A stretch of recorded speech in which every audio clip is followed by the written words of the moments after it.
once every 100 years can a Firebender experience this kind of power.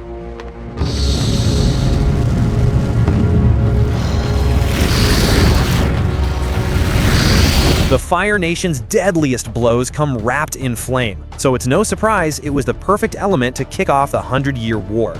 In the Avatar series, we saw a whole roster of Firebenders making their mark with their own style, skill, and sometimes their own brand of chaos. But where do they really rank on the scale from S to D? I've gone through every notable Firebender, every technique, every burn-worthy moment, and by the end of this video, you'll know exactly who's bringing the heat and who's just blowing smoke.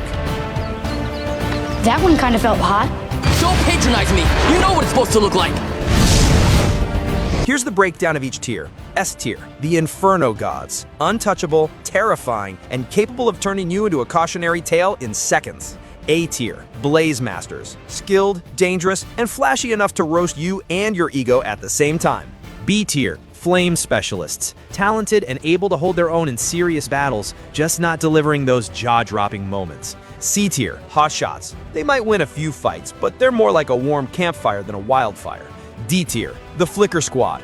The spark's there, somewhere, maybe. You're not sure if they're firebending or just really into interpretive dance. Like this bully. I'm so glad Aang got to embarrass him, even if it did get him into trouble. And then we've got the Fire Nation's most pathetic tax collector. His biggest move was tossing a tiny flame to scare Haru's mom. Nothing screams coward like threatening a woman. Still hanging out in the D tier, we've got the Animal Tamer. Yeah, that guy from the circus who fire-whipped Appa. Like, chill, man. The bison was just trying to have a snack. This guy's not shown to have any real combat power or skill beyond bossing animals around with a whip, and I was very pleased with what Appa did to him before escaping. Good boy.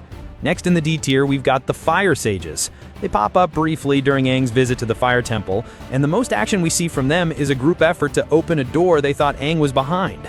They're not exactly elite fighters, which is why Team Avatar slipped past them without much trouble.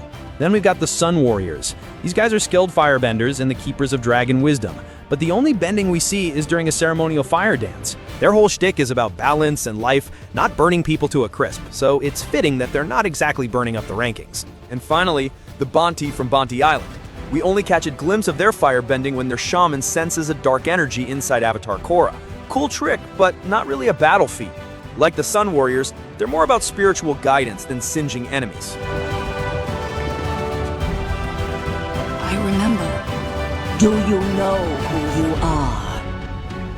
My name is Korra. I'm the Avatar. Kicking off the C tier is the Warden, the guy who ran the Fire Nation prison like it was his personal kingdom. Ruthless, joyless, and apparently allergic to compassion. He was the type to punish someone just for coughing during a speech.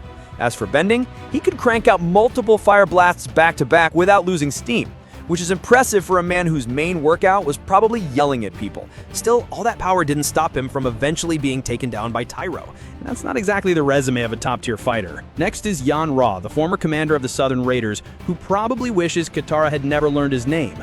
At the peak of his career, he was a competent and capable combat firebender, skilled enough to lead highly trained troops. But when it came down to the moment that mattered, he wasn't ready for the storm that showed up at his doorstep. Truth is, Yan Ra's firebending is barely there, and whatever skills he had are long gone.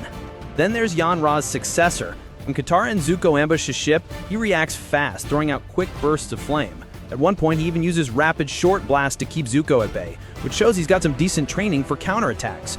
Unfortunately for him, all that skill went out the window the second Katara hit him with bloodbending. Honestly, I felt bad for the guy. He ended up taking the pain that was really meant for Yan Ra. Next up is Baraz, an Earth Kingdom citizen with some pretty decent firebending skills. He managed to hold off multiple Earth Kingdom soldiers in mecha suits. He could also defend himself well, even blocking a fire stream from a mecha suit with his own bending. After Baraz